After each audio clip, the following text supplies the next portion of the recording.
দেশবন্ধু চিত্তরঞ্জন দাস তার এক ভাব শিষ্য, আদর্শ শিষ্য যিনি ছিলেন নেতাজি সুভাষচন্দ্র বসু।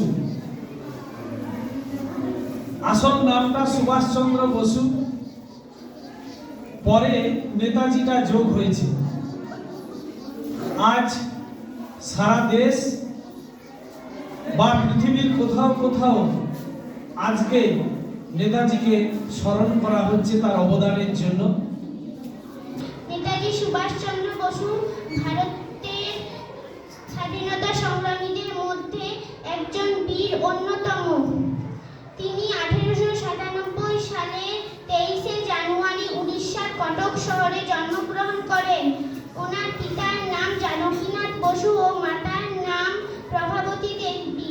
তিনি স্কটিশ চার্চ কলেজে বিএ পাস করেন এবং বিলাতে যান।